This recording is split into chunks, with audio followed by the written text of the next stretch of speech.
Police મહાનિરીક્ષક Shri Chirag Kordia સાહેબ, સરહદી range Bhuj તથા પૂર્વ કચ્છ પોલીસ અધિક્ષક શ્રી સાગર બાગમાર સાહેબનાઓ તરફથી મિલકત સંબંધી તેમજ ગંભીર પ્રકારના બનતા ગુના અટકાવવા માટે તથા આવા બનેલ ગુનાઓની ઊંડાણપૂર્વક તપાસ કરી ન્યાયિક કાર્યવાહી કરવા માટે સૂચના આપેલ હોય અને નાયબ પોલીસ અધિક્ષક શ્રી મુકેશ ચૌધરી અંજાર વિભાગનાઓ તરફથી પણ જરૂરી માર્ગદર્શન મળેલ હોય અને તાજેતરમાં તારીખ 14 ફેબ્રુઆરી 2025ના રોજ ગાંધીધામ ફ્રી ટ્રેડ ઝોન કાસેજ ખાતે આવેલ Bajaj warehouse plot number 272A, 272B, 273C, 273D મધ્યે ભયંકર આગ લાગવાની ઘટના બનેલ, જે ઘટનામાં સરકારી, અર્ધ સરકારી સંસ્થા કંપનીઓના અલગ અલગ વોટર ફાયર મશીનો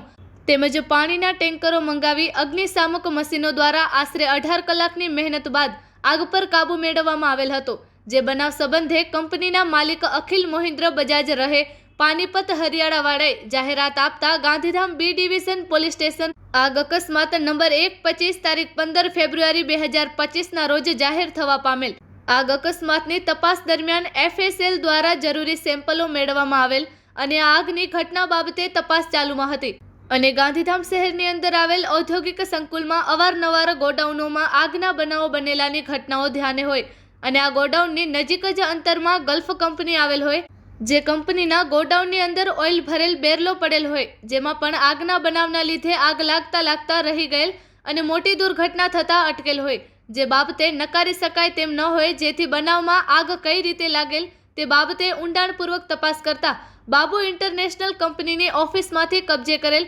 CCTV કેમેરાના DVRના ફૂટેજનું જીવણટભરી રીતે એનાલિસ કરતા જણાઈ આવેલ કે આ આગની ઘટના બનેલ તેની પહેલા ગોડાઉનની આગળના ભાગે બે ઈસમો લોખંડના બેરલમાં કપડાઓના ટુકડાઓ નાખી આગ લગાડતા હોવાનું અને પીપમાંથી આગની જ્વાળા થતા ધુમાડો સ્પષ્ટ રીતે નીકળતો જોવામાં આવેલ, જેથી આ આગ લગાડી રહેલ ઈસમોની તપાસ ઓળખ કરતા કંપનીમાં જ કામ કરતા ચોકીદાર તથા આ કંપનીમાં ઓફિસમાં કામ અર્થે રાખેલ મજૂર હોવાનું જણાઈ આવેલ। જે બંનેની પૂછપરછ કરતા તેઓએ જણાવેલ કે ગોડાઉનમાં આગ લાગેલ તે દિવસે તેના અડધો કલાક પહેલા કંપનીના સુપરવાઇઝર કિશનલાલ શર્માના કહેવાથી અમે બંને જણાએ બાબુ ઇન્ટરનેશનલના ગોડાઉનની આગળ લોખંડના બેરલોમાં વેસ્ટેજ કપડાં નાખી દિવાસળી વડે આગ લગાડેલ હતી અને તે દિવસે પવન વધુ હોય જેથી આગની જ્વાળા વધુ થતી હતી, જેથી કપડાં બાળતી વખતે પવનના કારણે કોઈ પણ વખતે આગનો તડકો કે પીપમાં સળગી રહેલ કપડાનો ટુકડો ધુમાડા સાથે ગોડાઉનમાં પડતા જેના લીધે ગોડાઉનમાં પડેલ કપડાની બેલોમાં આગ લાગતા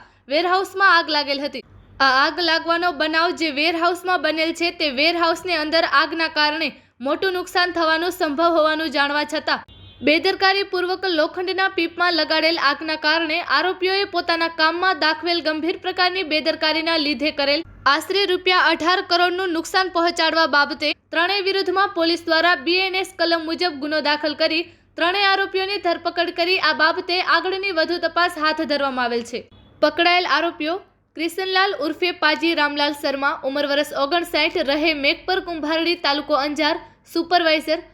તેમજ હમીર રામજી મ્યાત્રા, ઉંમર વર્ષ 30, રહે અતંજાર, તાલુકો ગાંધીધામ, મજૂર, દેવીકાંતસિંહ પેટી, ઉંમર વર્ષ 48, રહે PSL કાર્ગો ઝૂંપડા, ગાંધીધામ, સિક્યુરિટી ગાર્ડ। આ સફળ કામગીરી ગાંધીધામ બી ડિવિઝન પોલીસ સ્ટેશનના પોલીસ ઇન્સ્પેક્ટર SV ગોજિયા તથા police sub inspector LN Vadhiya તથા CH બડિયાવદરા તેમજ સર્વેલન્સ સ્ટાફના પોલીસ કર્મચારીઓ દ્વારા કરવામાં આવેલ છે।